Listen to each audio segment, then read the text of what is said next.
Halo pemirsa GPR TV, dari Sabang sampai Merauke, dari Miangas hingga Pulau Rote. Bertemu lagi dengan saya Rosi Triastuti di program Kominfo Newsroom.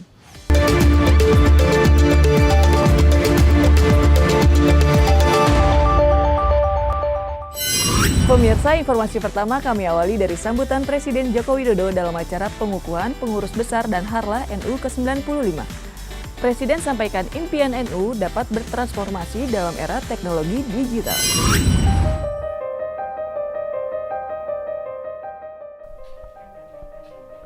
Dalam sambutannya di pengukuhan pengurus besar dan Harlah ke-95 Nahdlatul Ulama di Balikpapan pada Senin 31 Januari 2022. Presiden Joko Widodo mengajak pengurus besar Nahdlatul Ulama untuk bersiap diri membuat segala aspek teknologi dan digitalisasi guna memberikan maslahat bagi masyarakat Indonesia dan dunia. Sebagai impian terhadap Nahdlatul Ulama di masa depan, Presiden ingin NU punya database jemaah yang lengkap dan canggih dengan bantuan teknologi digital seperti blockchain, artificial intelligence, machine learning. Selain itu, Nahdlatul Ulama juga memiliki marketplace yang bisa digunakan untuk jual beli produk yang dihasilkan warga NU. Saya membayangkan ini dalam waktu segera NU mempunyai platform EduTech yang juga mempunyai platform learning management system yang handal, yang memfasilitasi jutaan santri untuk mengaji dari semua kiai-kiai besar, ilmuwan, teknolog, dan entrepreneur, dimanapun dan kapanpun secara mudah dan murah.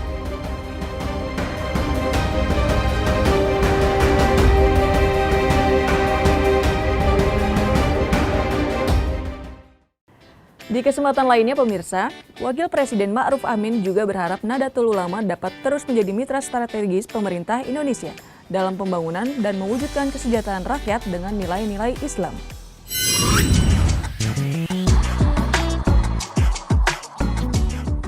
Wakil Presiden Ma'ruf Amin mengucapkan selamat pada hari lahir ke-95 Nahdlatul Ulama atau NU. Kehadiran Nahdlatul Ulama dinilai telah menjadi bagian dari perjalanan bangsa Indonesia. Dalam keterangan secara virtual pada Senin 31 Januari 2022, Wakil Presiden juga meminta NU untuk memperkokoh perannya dalam upaya menghadapi tantangan bangsa dengan tetap menyebarkan pemahaman mengenai nilai-nilai Islam. Serta diharapkan NU dapat mempromosikan dan menguatkan sumber daya manusia yang berakhlak mulia. NU harus terus menjadi yang terdepan dalam upaya mempromosikan nilai-nilai Islam wasatiyah, menguatkan sumber daya manusia Indonesia yang berakhlak mulia, berakhlakul karimah, dan memberdayakan ekonomi umat. Di tengah sebaran arus informasi yang sangat cepat, NU harus terus menjadi mata air kebenaran dan pesan perdamaian bagi seluruh masyarakat Indonesia.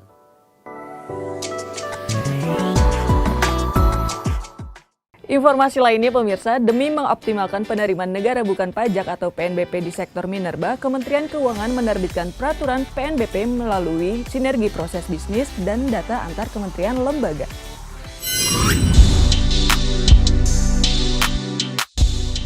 Sebagai upaya mengoptimalkan pengawasan penerimaan negara bukan pajak di sektor mineral dan batubara, Kementerian Keuangan meningkatkan pengawasan PNBP Minerba melalui sinergi proses bisnis dan data antar kementerian atau lembaga.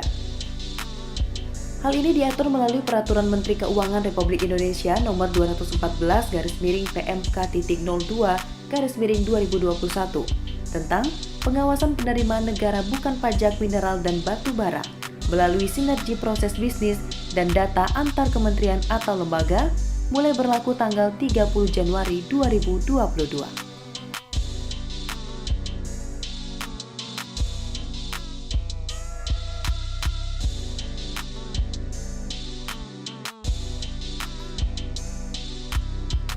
Dengan demikian, hadirnya Simbara diharapkan dapat meningkatkan pengawasan PNBP Minerba dan pada gilirannya mengoptimalkan penerimaan negara.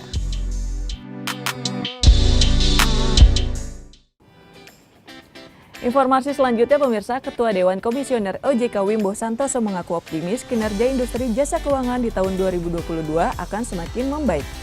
Hal ini didorong oleh stabilitas sektor keuangan yang terjaga serta penguatan kebijakan sektor OJK.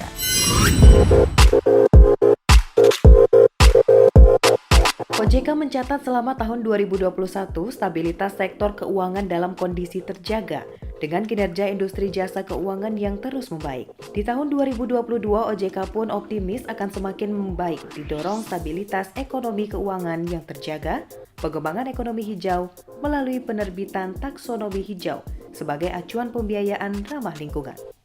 Mendorong pembiayaan kepada sektor komoditas sesuai prioritas pemerintah termasuk kendaraan bermotor listrik berbasis baterai, serta menguatkan kebijakan transformasi digital di sektor jasa keuangan.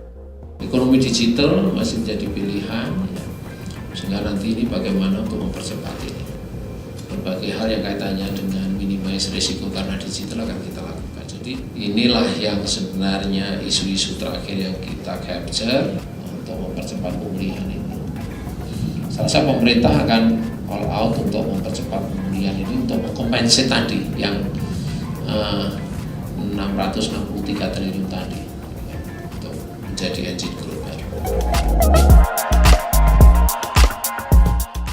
Menutup informasi terakhir, pemerintah melalui Kementerian Perdagangan menerapkan kebijakan DMO dan DPO untuk terus menjaga dan memenuhi ketersediaan minyak goreng dengan harga terjangkau.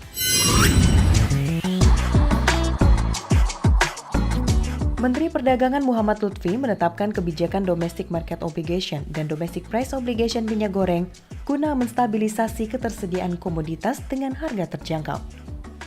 Mekanisme kebijakan Domestic Market Obligation ini berlaku wajib untuk seluruh produsen yang akan melakukan ekspor sebesar 20%. Sehingga seluruh eksportir yang akan mengekspor wajib memasok atau mengalokasikan 20% dari volume ekspornya dalam bentuk CPO dan RBD palm oil ke pasar domestik dengan harga 9.300 per kilogram untuk CPO dan harga RBD palm oil 10.300 per kilogram. Diharapkan dengan dilaksanakannya kebijakan ini, masyarakat dapat terus mendapatkan minyak goreng dengan harga terjangkau dan pedagang serta produsen tetap diuntungkan. Jadi kalau kita convert dikali 0,9 maka kira-kira harga daripada CPO termasuk sebelum PPN, setelah PPN itu adalah 8.300 per kilogram per liternya. Itulah ragam informasi yang telah kami kemas untuk Anda. Dapatkan update berita pilihan setiap harinya di kanal GPR TV atau melalui sosial media gprtv.id. Saya Rosi Triastuti pamit, sampai jumpa.